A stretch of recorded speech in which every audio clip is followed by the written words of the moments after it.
Hello friends, आप सभी को mathematics bye Neeraj Kumar YouTube channel में स्वागत है। आज हम लोग द्विघात समीकरण पढ़ने वाले हैं। इसके पहले के वीडियो में हम लोग द्विघात समीकरण पढ़े थे पार्ट 1 कि द्विघात समीकरण होता क्या है और मूल का प्रकृति होता क्या है।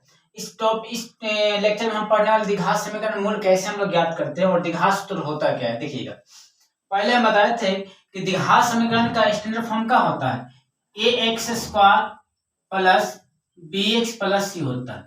और a होता है x स्क्वायर का गुणनांक होता है, b होता है x गुणनांक होता है, c का होता है अचर पद होता है। इसका मूल हम लोग कैसे ज्ञात करेंगे, ठीक है ना। इसका मूल हम लोग कैसे ज्ञात करेंगे तो देखिएगा,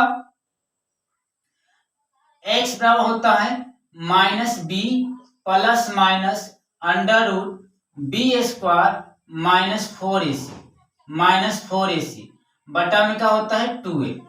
बी स्क्वायर -4ac बटा में क्या होता है 2a होता है, ठीक है। और b का होता है x का गुणनांक होता है, a का होता है x का गुणनांक, c का अचर पद। इसी को कहते हैं हम लोग द्विघात सूत्र कहते हैं, ध्यान रखिएगा। इसको क्या कहते हैं हम लोग द्विघात सूत्र कहते हैं। इसको पहले लिख लीजिएगा, इसको कहते हैं द्विघात सूत्र कहते हैं। आपसे कहेगा द्विघात सूत्र के द्वारा मूल ज्ञात करें तो इस फॉर्मूला अप्लाई करेगा। इसको कहते हैं सीधी धारा चार फॉर्मूला भी कहते हैं, गणितज्ञ थे।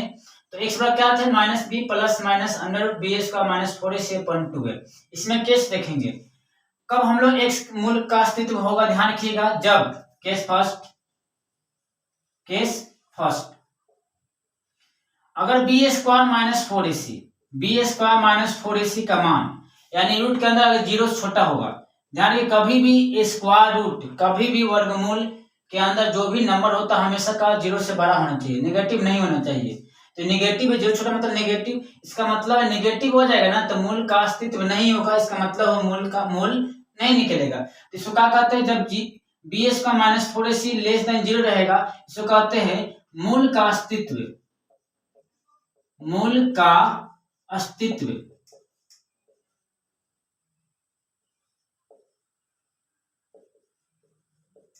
नहीं होगा। समझिएगा, मूल का अस्तित्व नहीं होगा कब, जब बी एस का -4ac का मान 0 से छोटा होगा तब। यानी मूल का अस्तित्व इतना ही लिख देना है और आगे इसका x का मान नहीं निकलेगा। केस सेकंड का बात करते हैं, बी स्क्वायर -4ac 0 से बड़ा होगा। 0 से बड़ा आने का मतलब 0 से बड़ा मतलब का पॉजिटिव होगा। तो पॉजिटिव होगा ना, तो पॉजिटिव होता है इसका मान निकाल सकते हैं, मूल का अस्तित्व होगा। क्या होगा, मूल का अस्तित्व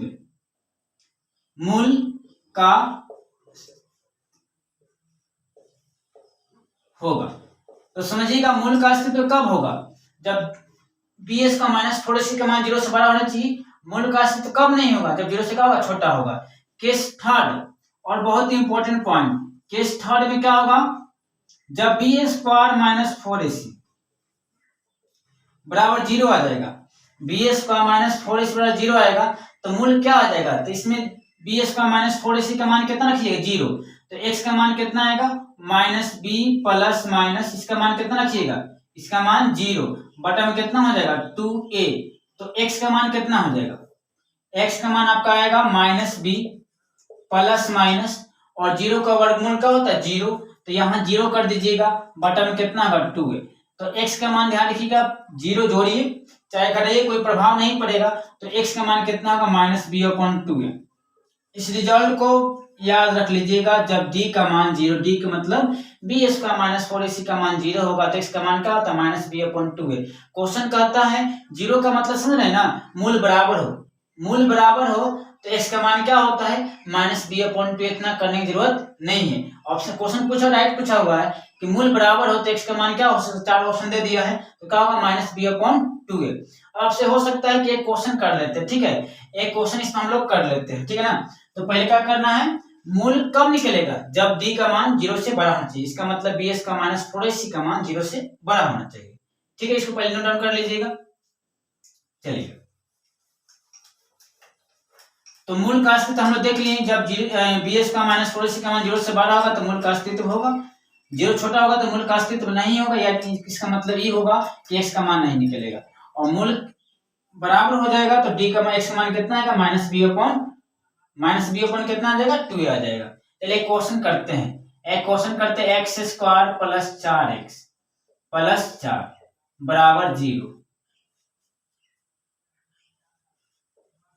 मूल के प्रकृति तथा मूल ज्ञात करें। ऐसे क्वेश्चन पूछता है कि मूल की प्रकृति, तो प्रकृति ज्ञात है, कल बताया था प्रकृति ज्ञात करें तो पहले क्या निकालेंगे, डी निकालेंगे। डी मतलब विवेचक, तो डी क्या, पहले डी निकालने से पहले हमको ए, तो ए क्या है, कुछ नहीं, तो एक होता है एक्स का गुणनाम, कुछ नहीं तो क्या है, एक है, तो ए का मान एक। बी का होता है एक्स का गुणनाम, एक्स के पहले कितना है 4, तो 4 होगा। सी का जिसमें एक्स ना हो, इसमें एक्स नहीं है तो क्या होगा 4 होगा। तो डी निकालिए, तो डी का फॉर्मूला क्या होता है, B square minus 4ac। D का होता है बी स्क्वायर माइनस 4ac।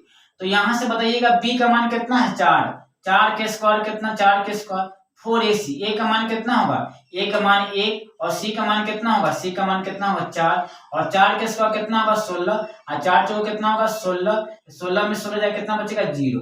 तो डी का मान 0 होता है तो कैसा मूल होता है, मूल बराबर होगा। कैसा होगा, मूल बराबर होगा। बात समझिएगा, क्या होगा, मूल बराबर होगा। पहला आंसर हो गया। रूट्स का हो जाएगा इक्वल हो, मूल बराबर होगा। लेकिन बराबर होगा तो क्या, मूल ज्ञात करें। मूल मतलब एक्स का मान निकालना है, ठीक है, एक्स का मान निकालना है। तो एक्स का मतलब क्या होता है, minus B plus minus under root B square minus 4ac upon क्या होगा 2a। तो एक्स का मान कितना है b, तो b का मान कितना है यहाँ से -4, तो यहाँ क्या करेगा -4 प्लस माइनस बी स्क्वायर, तो बी स्क्वायर माइनस 4ac का मान निकाल तो कितना है 0, तो यहाँ 0 पुट कर सकते हैं। अपॉन कितना होगा 2a, a का मान कितना है, a का मान 1, तो x का मान कितना होगा -4, और प्लस माइनस 0 का वर्गमूल 0 ही होता है, और 2 गुने 1 कितना होगा 2 होगा।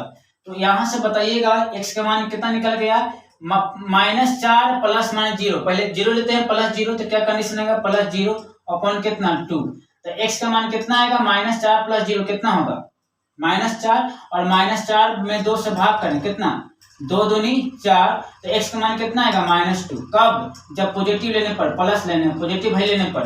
अब निकालेंगे नेगेटिव वैल्यू, तो नेगेटिव वैल्यू मतलब है कि प्लस 0 लिए तो अब निकालेंगे -0, तो x का मान कितना होगा -4 और -0 अपॉन कितना 2, तो x का मान कितना होगा -4 में 0 जोड़िए चाहे घटाइए कितना होगा वही होगा -4 अपॉन कितना 2, तो कितना होगा 2 दूनी 4, तो x का मान कितना होगा -2, तो मूल कितना होगा बोलिएगा, मूल आपका हो गया -2 और -2।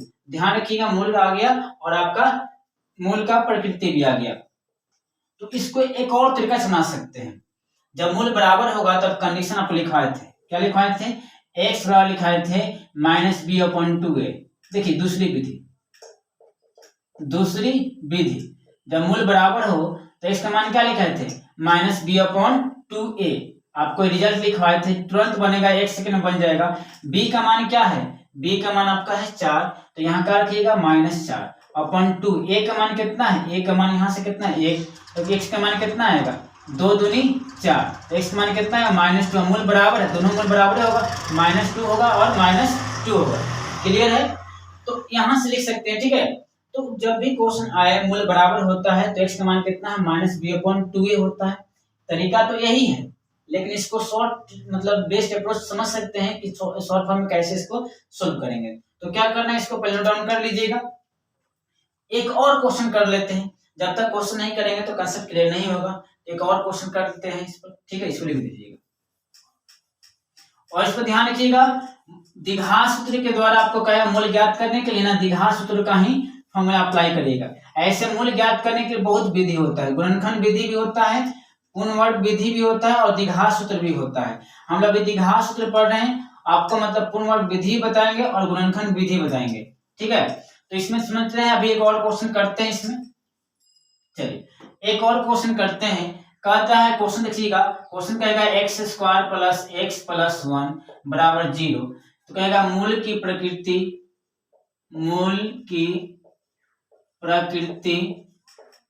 तथा मूल ज्ञात करें। चलिए मूल की प्रकृति तथा मूल ज्ञात करें।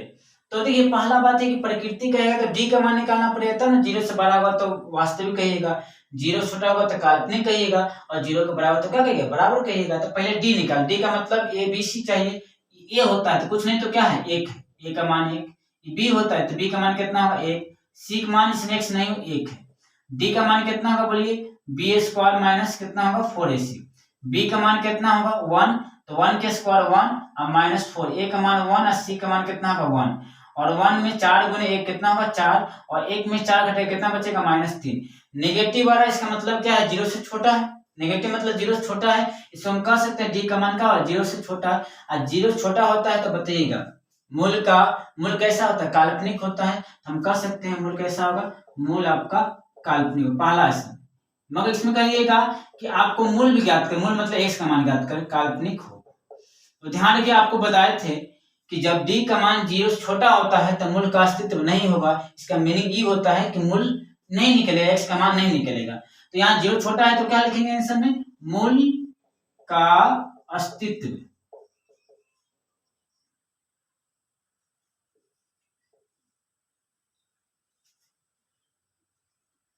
नहीं होगा, मूल का अस्तित्व नहीं होगा। तो ध्यान रखिएगा, इतना ही पर छोड़ दीजिएगा, इसका मतलब होगा कि मूल नहीं निकलेगा, ठीक है। तो इसको नोट डाउन कर लीजिएगा। एक और क्वेश्चन करते हैं। तो देखिए जब भी मूल का ज्ञात करने के लिए तो पहला तरीका क्या होता है, द्विघात सूत्र होता है, बहुत आसान तरीका है, बस फॉर्मूला याद रहेगा तो बन जाएगा। और द्विघात सूत्र कब अप्लाई करेंगे, मूल का कब होगा, जब डी का मान 0 से बड़ा होना चाहिए, कभी भी छोटा नहीं होना चाहिए। तो दूसरी विधि ये होती है गुणनखंड विधि। क्या होता है, चलिए पहले इसको नोट डाउन कर ही लीजिए, फ्रेश से बताते हैं गुणनखंड विधि क्या होता है, उसका बताएंगे आपको पूर्ण वर्ग विधि, ठीक है। चलिए, और उसके बाद क्या होगा आपका द्विघात समीकरण का बेसिक कंसेप्ट क्या होगा, क्लियर हो जाएगा। उसके बाद हम लोग सोल्व करेंगे एनसीईआरटी का क्वेश्चन, ठीक है। तो पहले गुणनखंड विधि बताते हैं, गुणनखंड विधि, फैक्टराइजेशन मेथड, गुणनखंड विधि। गुणनखंड विधि क्या होता है, गुणनखंड विधि देखिए जब तक अगर मान लें द्विघात सूत्र फॉर्मूला याद रहे तब बनेगा, ये विधि ऐसा विधि है जब फॉर्मूला ना भी याद रहेगा तो फिर भी आपसे बनेगा। इसमें क्वेश्चन के द्वारा ही आपको समझाने का हम प्रयास करेंगे। एक क्वेश्चन लेते हैं x square plus 6x plus 9 बराबर 0, क्या मूल ज्ञात करें, मूल ज्ञात करें। तो कैसे ज्ञात करेंगे, तो क्या करते हैं अंत में और शुरू वाला से, अंत लास्ट और स्टार्ट से गुना करते, लास्ट में 9 है और शुरू में कुछ नहीं तो 1 होता है, 9 गुने कितना होगा 9, और बीच 6 को इस प्रकार दो भागों में तोड़िए कि गुना करेंगे तो 9 आना चाहिए और जोड़े घटाएंगे तो 6 आना चाहिए। तो जिनको नहीं समझ में आता है तो 9 का कम गुणनखंड निकाल लीजिए, 3 3 9, देखिए 3 3 जोड़ेंगे 6 आएगा और 3 3 गुना करेंगे तो 9 आएगा, तो कितना टूटेगा 3 3 में, बीच वाला देखना है, पहले शुरू से और अंतिम से गुना करिएगा, उससे गुणनखंड निकालिएगा। 6 को ऐसे दो भाग में तोड़िए, ध्यान रखिए 6 को कि जोड़ेंगे तो 6 आना चाहिए, गुना करेंगे तो 9 होना चाहिए, 3 3 6 और 9 3 3 9 होगा, तो कितना टूटेगा 3 3 में। तो x स्क्वायर देखिए जो स्टार्ट होगा उसको सेम सेम लिखना है, बीच वाला को मतलब तोड़ देना है, 6 रुपया लिखते हैं 3 रुपया और प्लस 3 रुपया, कोई दिक्कत ना होगा, यहाँ प्लस 9 तो यहाँ का होगा प्लस 9 बराबर कितना 0। ये दोनों में कॉमन मतलब होता है शामिल होना। अगर हम कहते हैं कि एक कोचिंग में 20 विद्यार्थी है, दूसरा कोचिंग में 30 विद्यार्थी है, ना होता है कोई कोचिंग ऐसा कोई विद्यार्थी जो दोनों कोचिंग पढ़ता है, तो मान लेते हैं 5 विद्यार्थी दोनों कोचिंग में पढ़ता है, तो कितना विद्यार्थी कॉमन होगा, कॉमन दोनों कोचिंग में कितना विद्यार्थी हो 5 विद्यार्थी। कॉमन का मतलब दोनों में शामिल होना चाहिए, एक रो में x है एक रो में x है, 3 तो ग्राम ना है ना, तो x कॉमन लेते हैं, तो यहाँ क्या x है 2 को एक ले लिए तो कितना बचेगा x बचेगा, और x को खत्म जिसको कॉमन है उसको खत्म करिए, x तो खत्म हो जाएगा, क्या बचेगा 3। अब कुछ विद्यार्थी को यहाँ कॉमन लेने में दिक्कत होता है, ध्यान रखिएगा, इमेज x है दोनों में कॉमन क्या 3x, 9 में क्या कॉमन है 3 का में तो 9 आता है, 3 कॉमन है, x नहीं आएगा क्योंकि एक में x है और एक में x नहीं है, तो 3 कॉमन लीजिए, तो 3x में 3 ले लिए, 3 घटा दे क्या बचेगा x, और 9 में 3 से भाग कर कितना बार कटेगा 3 बार में। और एक बात ध्यान रखिएगा एक कॉस्ट का होना चाहिए बराबर होने, तब मेरा बनाया हुआ सही है, यानी कहने का इसको एक साथ करना है, इसको एक साथ लिखना है x प्लस 3, और ये दोनों बदल का लिखना है एक साथ लिख देना है x प्लस 3 बराबर कितना होगा 0, अब क्या करना है ना, बारी बारी से जीरो दोनों कोष्ट को कर दीजिएगा बारी बारी से। तो x प्लस 3 बराबर 0, तो प्लस 3 है फेंकिएगा ऊपर तो क्या होगा -3 हो जाएगा। और ध्यान रखिएगा इसको करेंगे x प्लस 3 बराबर 0, प्लस 3 है फेंकिएगा ऊपर क्या होगा -3 होगा। तो मूल कैसा होगा बोलिए, मूल हो जाएगा मूल मतलब x का मान -3 -3 हो गया आपका आंसर। यही होता है गुणनखंड विधि। एक और क्वेश्चन लेते हैं जो आपको बेस्ट, चलिए क्वेश्चन समझने में कोई दिक्कत नहीं, एक और क्वेश्चन उठाते हैं। इसमें एक और क्वेश्चन लेते हैं, x square plus 7x plus 12। तो गुणनखंड विधि से कहेगा, क्वेश्चन का गुणनखंड विधि से हल करें, तो गुणनखंड विधि से ही हल करिएगा। द्विघात सूत्र कहेगा द्विघात सूत्र से ही सोल्व करिएगा, पूर्ण वर्ग विधि से कहेगा तो पूर्ण वर्ग विधि से ही सोल्व करिएगा, जो कह देगा उसे ही सोल्व कर देना।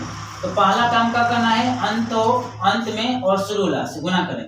तो 12 गुणे 1 कितना 12, गुना करेंगे तो 12, सुनिएगा गुना करेंगे तो 12 और जोड़े घटाएंगे तो 7, यानी 12 को इस प्रकार दो भागों में तोड़िए कि गुना करेंगे तो 12 और जोड़े घटाएंगे तो 7। अगर प्रैक्टिस करिए तो आप बता सकते 4 3 में कि 4 3 12 और 4 3 कितना हो 7। जिनका दिक्कत होता है ना तो आप ऐसे कहूँ निकाले 12 का कितना मान कटेगा 2 6 के 12, 2 बार में 3 दूनी 6। अगर आप प्रैक्टिस करिए तो अपने आप था चल जाएगा, कोई दिक्कत नहीं।